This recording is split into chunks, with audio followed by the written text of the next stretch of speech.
Ayan guys, dito tayo sa electric minibus. Tanong ko lang guys, ano ba ang okay sa inyo? Yung may diesel o yung electric minibus na i-charge? Ayan guys. Ano ba ang mas maganda sa mga driver? Comment kayo guys kung ano ang mas maganda. Yung kinakargahan ng diesel o ito i-charge lang. Ayan, nagsubok tayo dito. Sinubukan natin to kung okay ang kita. Ayan, nagcha-charge pa tayo mga guys. Nagcha-charge tayo dito. Siguro ang charge natin mga 2 oras. Tapos aalis na naman tayo. Ayan guys. Dumating kami alas 12. Alas 2. Tapos ng charge, alis na tayo. 2 oras guys. Ayan.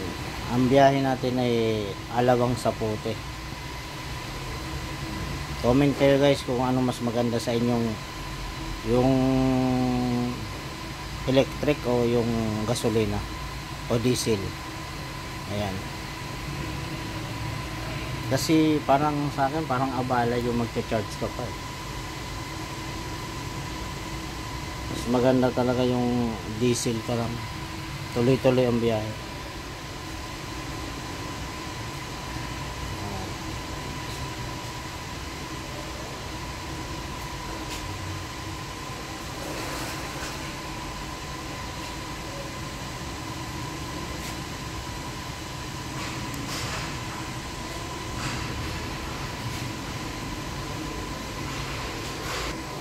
Ayan guys. Mga 2 oras na. Alis na tayo.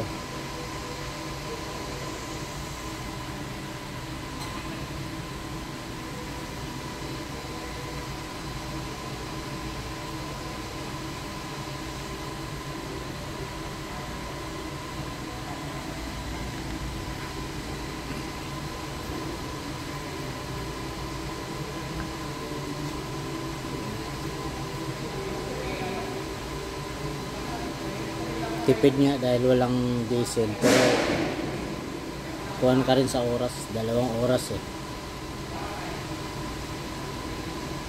Saka ang ruta nito ay Sapote Alabang lang, kumbaga maiksi lang guys.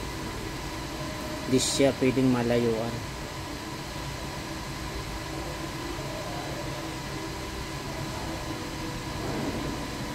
Ayan guys.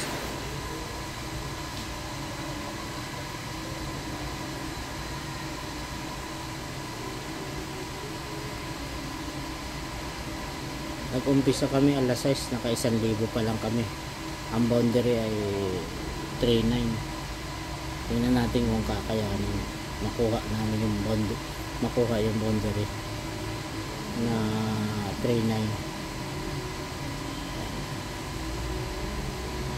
So guys, thank you sa panonood nyo ng ating video.